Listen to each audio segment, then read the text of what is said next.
So, as I'm sure you folks all know, Hunter Biden, President Joe Biden's son, was convicted of 3 felonies in court today in Delaware. And following the verdict, you could see a pretty clear and stark difference between the Democrats and the Republicans when it comes to respecting the rule of law. Like, the Democrats saw the verdict and we said, you know what, the jury spoke. This is how the system of justice works. Whereas when Donald Trump was convicted in New York City, the Republicans came up with every and any conspiracy theory they could about the case. And this point was perfectly summed up by Representative AOC, Alexandria Ocasio-Cortez, following the verdict in Hunter Biden's trial. So I'm going to show you that clip from an interview she did with CNN, and we'll talk about it a little bit. And man, she just clobbered these MAGA Republicans in the process. So take a look. Essentially confirms that the justice system works fairly and treats both sides equally.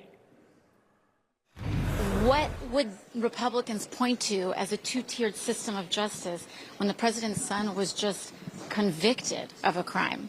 I mean, if anything, this shows the difference that Democrats are willing to accept when our justice system works as functioned and as designed.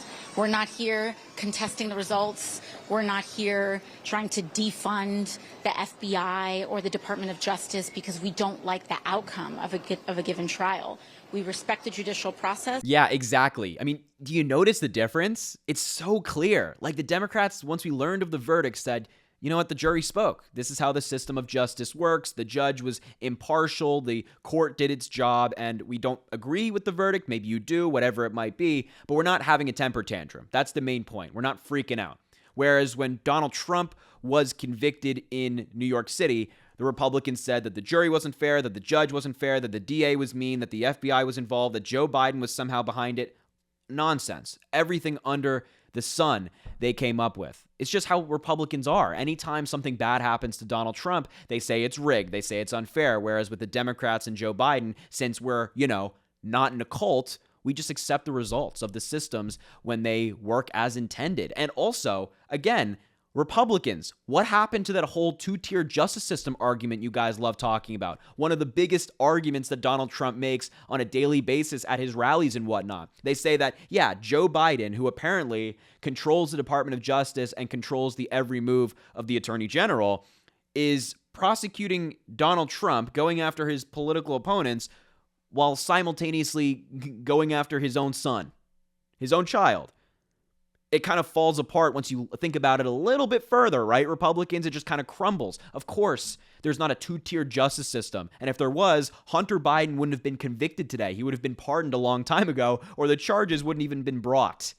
So there's no two-tier system of justice, and this case really proves it today. But let's just take a look again to really hammer home this difference between the statements of Joe Biden and Hunter Biden and Donald Trump following conviction. So the first statement I want to show you came from Hunter Biden himself, the defendant, right? Showing the difference between the Democrats and the Republicans. Hunter said, quote, "I am more grateful today for the love and support I experienced this last week from Melissa, my family, my friends, and my community than I am disappointed by the outcome. Recovery is possible by the grace of God, and I am blessed to experience that gift one day at a time." So a really nice statement, kind of talking about his struggles in the past, and truly it is amazing how he's been able to overcome them. And President Joe Biden himself also put out a very lovely statement on the matter saying, quote, "As I said last week, I am the president, but I'm also a dad. Jill and I love our son, and we are so proud of the man he is today. So many families who have loved ones battle addiction understand the feeling of pride seeing someone you love come out the other side and be so strong and resilient in recovery." And here's the important part that really hammers this point home. "As I also said last week, I will accept the outcome of this case and will continue to respect the judicial process as Hunter considers an appeal. Jill and I will always be there for Hunter and the rest of our family with our love and support. Nothing will ever change that." So, first and foremost, Joe Biden's a really good person and a really good father. He genuinely cares about his kids. He cares about his family. He cares about their well-being. After the conviction today for Hunter Biden, he changed his plans and flew to Delaware to be with his son and be with his family. That's what a real father does, a real good person does. You wouldn't see any of that from Donald Trump. But notice how in that statement, Joe Biden also said, "I respect the judicial process. I will let it play out as intended, and I won't interfere." And, Hunter can consider an appeal, but this is how the verdict happened, right? No claim of the judge being unfair, the jury being unfair, none of it.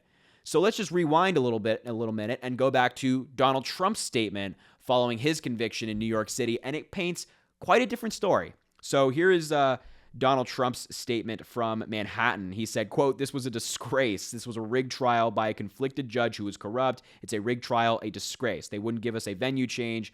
We were at least 5-6% in this district, yada, yada. The real verdict is going to be November 5th. You have a Soros-backed DA and the whole thing. We didn't do a thing wrong. I'm a very innocent man, and it's okay. I'm fighting for our country. I'm fighting for our Constitution. Our whole country's being rigged right now." So you have Joe Biden saying, hey, I respect the judicial process, even though we know that this hurts Joe Biden to see, or hurts him to see his son being convicted. He respects the process and will not interfere. He will not pardon Hunter. He's going to let him appeal and go from there. Donald Trump, on the other hand, is not doing any such thing. He's not respecting the process. He's attacking the judge, the jury. He was held in contempt of court 10 times for attacking the witnesses and the jury. You know, he had a gag order to make sure that he wasn't doing this stuff. And to this day, he's still calling the trial rigged or unfair or conflicted judge or whatever it might be. Look, the difference couldn't be more clear. The Democrats care about the rule of law. We care about the system of justice that we have in the United States. The Republicans don't. They couldn't care less. As long as they're praising Donald Trump, they're okay. Even if it hurts our institutions, even if it lowers trust in the system of justice, Republicans don't care. As long as they're on the side of Donald Trump, they're A-okay with it. There's no problems. So truly, in 2024, I think we should be electing people who care about the system of justice, who care about the rule of law, who care about laws being upheld, even if it personally affects them and their family. And that person is Joe Biden. There's no witch hunt. There's no rigged trial. Hunter Biden had due process, and he was convicted. You won't hear Republicans say that. Democrats are saying that about Hunter Biden today. You will not hear Republicans say that about Donald Trump, because everything bad that happens to Donald Trump, they say it's unfair, they say it's rigged every single time. So we should have a president who not only cares about the rule of law, but is also not the leader of a cult. You know, having cult-like followings for political leaders in the past has gone pretty poorly. If we remember our World War II history for a minute here, I know for Republicans it's a little bit of a struggle, but pick up the history book, you'll see that is the case.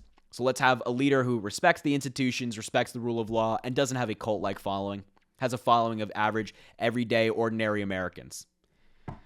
God, what a day. And we'll see what happens with this Hunter Biden verdict on appeal, but we respect the rule of law here. So anyway, I'll leave the video there. Thank you so much for watching. I appreciate you being here. Make sure to subscribe down below. It goes a really, really long way. Also, drop a like on the video and comment. Let me know what you think about all of this. And look, as I always say, I appreciate you, and I hope you have an amazing rest of your day.